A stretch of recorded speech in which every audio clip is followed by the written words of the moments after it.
Bonjour, je suis Xavier Kern, naturopathe, ingénieur biomédical et futur docteur en médecine naturelle du site Made in Nature. Donc aujourd'hui, je vais vous parler des reflux gastriques. Donc un problème qui est très commun et qui arrive à de nombreuses personnes.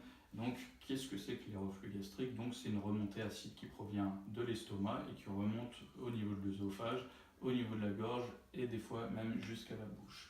Donc forcément, c'est extrêmement désagréable du fait de cette acidité, mais en plus d'être très désagréable, ça crée des problèmes d'inflammation au niveau de l'œsophage et au niveau de la gorge. Donc forcément, l'inflammation, c'est quelque chose qu'il faut qu'on combatte. Donc il faut trouver une solution contre ces reflux gastriques. Donc en gros, il y a deux causes principales de reflux gastrique. Donc le premier, qui est souvent le plus important et qui est très méconnu, c'est un problème d'acidité au niveau de l'estomac. C'est-à-dire que l'estomac n'est pas assez acide. Vous allez me dire, comment ça se fait? J'ai des remontées acides, mais mon estomac n'est pas assez acide. Effectivement, il n'est pas assez acide. Alors la raison, c'est très simple, c'est qu'il y a une valve qui s'ouvre et se referme. Donc en fait, cette valve, donc c'est vraiment un acte qui est uniquement mécanique. Et donc cette valve, si l'acidité de votre estomac n'est pas assez importante, cette valve va rester ouverte. Et donc vous allez avoir cette remontée qui va vous gêner. Si l'acidité est suffisamment importante dans l'estomac, l'information va remonter au niveau de cette valve et cette valve, elle va se fermer. C'est vraiment tout simple. D'accord ? Donc jusqu'ici, je pense que vous avez pu comprendre. Et alors le deuxième souci, c'est un problème au niveau de cette valve, c'est-à-dire qu'il peut y avoir ce qu'on appelle une hernie hiatale qui est découverte par gastroscopie. Et donc c'est une hernie au niveau de cette valve qui fait qu'elle ne va pas se fermer correctement. Et du coup, comme elle ne va pas se fermer correctement, il va y avoir de l'acidité qui va pouvoir remonter. Alors même dans le cas d'une hernie hiatale, si on corrige l'acidité et qu'on augmente l'acidité de l'estomac, ça va pouvoir, dans de nombreux cas, corriger aussi le problème. Sauf si vous avez une hernie hiatale qui est là très importante, et là effectivement il faudra recourir à la chirurgie pour régler ce problème. Donc souvent en fait, dans ce cas, la médecine conventionnelle va donner des médicaments pour calmer ces reflux. Donc qu'est-ce que c'est que ces médicaments? En fait, c'est des antiacides. Donc qu'est-ce que font les antiacides? Ils diminuent en fait l'acidité de l'estomac. C'est-à-dire que l'estomac va être moins acide. Et donc, en fait, il va toujours y avoir des remontées, sauf qu'elles seront moins acides, donc vous n'allez pas les sentir. Puisque cette valve, elle n'aura toujours pas la bonne information, puisqu'en plus, on va encore lui diminuer son acidité, et donc le pH sera plus élevé. Et donc ça va faire que toujours cette valve, elle sera toujours ouverte, donc vous allez toujours avoir des remontées, mais ils seront moins acides, donc vous n'allez pas forcément les sentir, et vous allez dire de ce côté-là, c'est mieux, effectivement. Le problème, c'est que pourquoi on a besoin d'avoir un estomac qui est acide? Donc c'est vraiment le rôle de l'estomac, il doit être acide, puisqu'il permet du coup de digérer les aliments. Moins l'estomac sera acide, moins on va digérer. Donc on aura des problèmes d'estomac, des gaz, des ballonnements, et en plus on va diminuer l'absorption qui va se passer au niveau de l'intestin.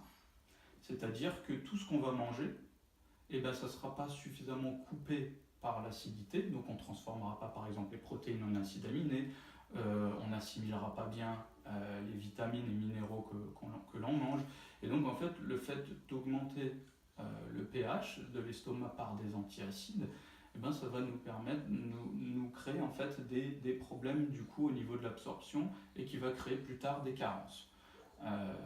Sans rappeler aussi que de très nombreux antiacides contiennent en plus de l'aluminium, et on sait tous que l'aluminium est très mauvais pour la santé. Donc voilà, ça c'est le gros problème des antiacides. Et après, quand on a un intestin qui devient imperméable et qui ne nous permet pas suffisamment d'assimiler les choses, c'est le début de nombreuses maladies, dont de nombreuses maladies auto-immunes, comme des maladies de la thyroïde, etc. Donc, en gros, la solution que nous on propose en médecine naturelle, qui est très efficace, même déjà au bout de 1 ou 2 jours, en fait, c'est de réacidifier cet estomac. Comment on peut le réacidifier? Donc il y a déjà une première règle qui est très importante, c'est-à-dire que un quart d'heure avant le début du repas, pendant le repas et au moins une demi-heure après le repas, il ne faut pas boire de liquide. Voilà, donc ça c'est la règle. La raison elle est très simple, c'est que si vous avez un estomac qui est acide, vous lui rajoutez de l'eau qui a un pH neutre, et ben l'acidité elle va être diminuée. C'est-à-dire que votre estomac, en fait, du fait de l'apport de ce liquide, l'acidité va être diminuée et plus suffisamment importante pour avoir une digestion qui est suffisante. Donc, il faut toujours consommer énormément d'eau, mais pas pendant les repas et pas juste avant ni après le repas, pour que du coup l'estomac soit capable de faire son travail avec une acidité qui est suffisante. Donc, qu'est-ce qu'on va faire du coup pour augmenter cette acidité? Donc, on va commencer en fait par prendre avant le repas, juste avant le repas, une cuillère à soupe en fait de vinaigre de cidre de pomme. Donc ça, le vinaigre de cidre de pomme est quelque chose qui est très acide. Donc, en fait, le fait de le prendre, ça va augmenter en fait l'acidité de l'estomac. Et donc, ce qui va nous permettre du coup de mieux digérer, mieux absorber tous les vitamines, minéraux et nutriments. Donc voilà, ça c'est la première chose donc, à faire avant chaque repas. Donc au fur et à mesure, vous allez pouvoir aussi augmenter les doses suivant comment vous vous sentez. Donc ça c'est important.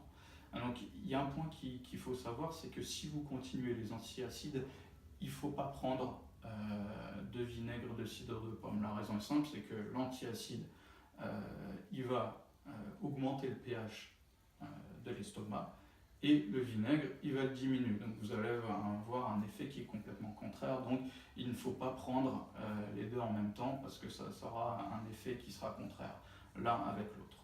Donc voilà, je pense qu'aujourd'hui, vous avez une explication qui est plus claire. Vous pouvez aussi trouver plus d'informations par rapport au reflux et à de très nombreux autres sujets sur mon site internet qui est www.med-in-nature.com. Voilà, à bientôt pour une prochaine vidéo. Au revoir.